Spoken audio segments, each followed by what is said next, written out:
Assalamualaikum warahmatullahi wabarakatuh.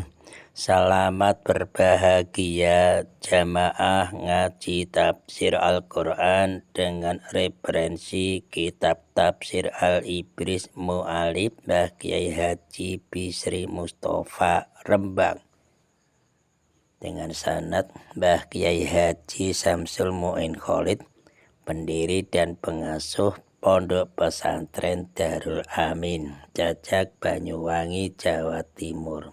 Semoga berkah. Amin. Dilanjutkan surah Ali Imran ayat 1, ayat 2 dan ayat 3 dengan tema yaitu Al-Quran dan kitab-kitab sebelumnya. A'udzu billahi minasyaitonir rajim. Bismillahirrahmanirrahim. Alif lam mim. Allahu la ilaha illa huwal hayyul qayyum. Nazzala 'alaikal kitaba bil haqqi musaddiqan lima baina yadayhi wa anzala at-taurata wal injil. Alif lam mim ayat 1. Allah Ta'ala dewe kang pirsa kersane lafat alif lam mim. Ayat 2. Allah utai Gusti Allah Ta'ala iku la ilaha, ora ana pangeran kang wajib den sembah iku maujud ila wa angin Allah Ta'ala al-hayyu, zat kang urip al-qayyum tur kang jumeneng. Ayat 3.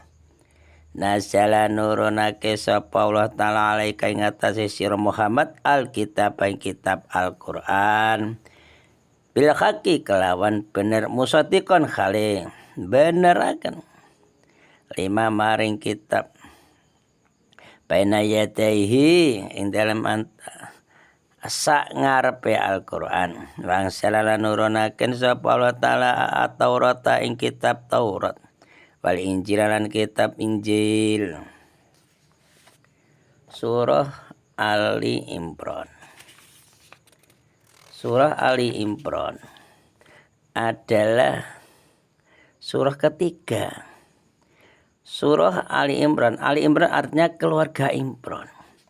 Surah Ali Imran terdiri atas 200 ayat. Surah Ali Imran termasuk golongan surat Madaniyah. Kok dinamakan Ali Imran? Karena di dalam surat Ali Imran terdapat kisah keluarga Imran dan keturunannya. Kelahiran Nabi Isa alaihissalam yang dilahirkan oleh Maryam putri Imran. Persamaan kejadian Nabi Isa alaihissalam dengan Nabi Adam alaihissalam dan mukjizat yang diberikan Allah kepada Nabi Isa alaihissalam. Catatan, surah Al-Baqarah dan surah Ali Imran dinamakan Az-Zahrawani, artinya dua surat yang cemerlang.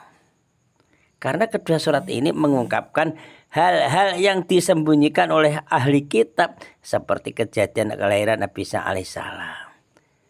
Seperti lagi kedatangan Kanjeng Nabi Muhammad SAW. Pokoknya dan sebagainya lah. Maka dikatakan Az-Zahrawani. Keterangan ayat 1. Alif lam mim termasuk huruf-huruf muqatta'ah atau singkatan yang terletak pada permulaan beberapa surah Al-Quran. Para mufassir berbeda pendapat tentang maksud huruf-huruf itu. Ya. Masalah ini bisa dilihat pada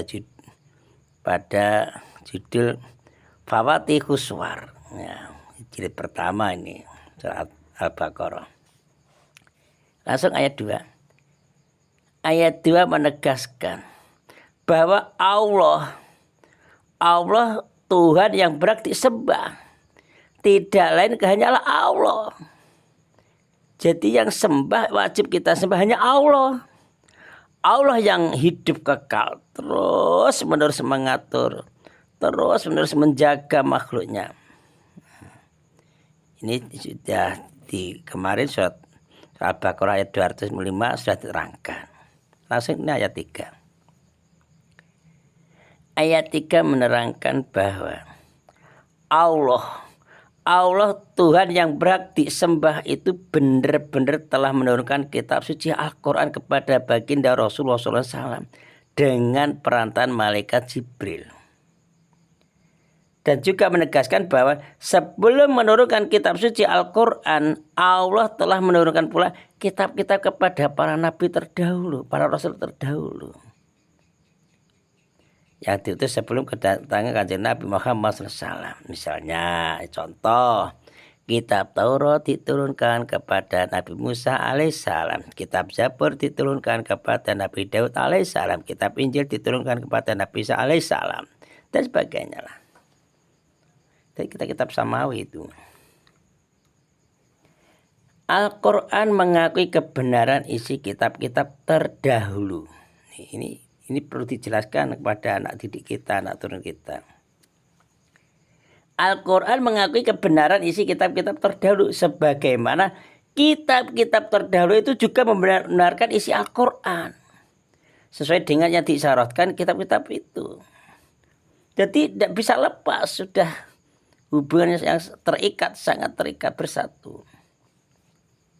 Penegasan dan pengakuan ini hanyalah secara garis besar saja. Jadi tidak secara terperinci. Yaitu Allah Subhanahu wa Ta'ala telah mengutus rasul-rasulnya kepada umat-umat dahulu. Dan Allah telah menurunkan wahyu kepada mereka para rasul, seperti kitab Taurat diturunkan pada Nabi Musa alaihissalam, kitab Zabur diturunkan pada Nabi Daud alaihissalam, kitab Injil diturunkan pada Nabi Isa alaihissalam. Mengenai isi dari kitab-kitab itu tidak dijelaskan. Tidak dijelaskan Al-Quran secara terperinci. Beriman kepada penegasan. Nah ini. Beriman kepada penegasan dan pengakuan ayat itu termasuk iman kepada Allah. Maka rukun iman 6 itu harus sudah melekat di hati sanubari kita masing-masing. Satu paket itu, iman kepada Allah, iman kepada malaikat, iman kepada kitab, iman kepada Rasul, iman kepada hari kiamat, iman kepada qadar. Itu sudah tertalap sejak dini. Sebagaimana halnya dengan Al-Quran. Al-Quran yang mengakui bahwa telah diutus para nabi dan rasul kepada umat-umat yang terdahulu dan telah diturunkan kepada mereka kitab-kitab.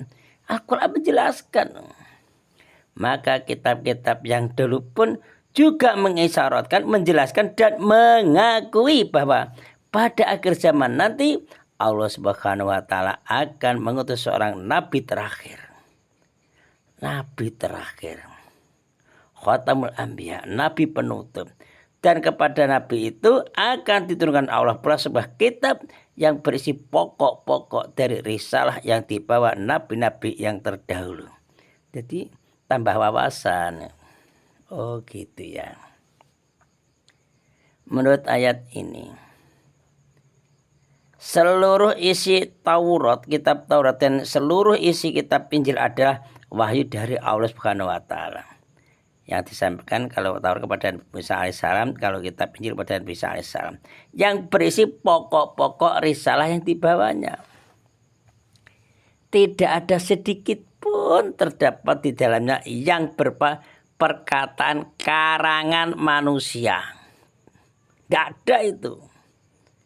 Sedikit pun tidak ada terdapat di dalamnya kitab Taurat maupun Injil yang berupa perkataan karangan manusia. Tidak ada, semuanya wahyu Allah, firman Allah.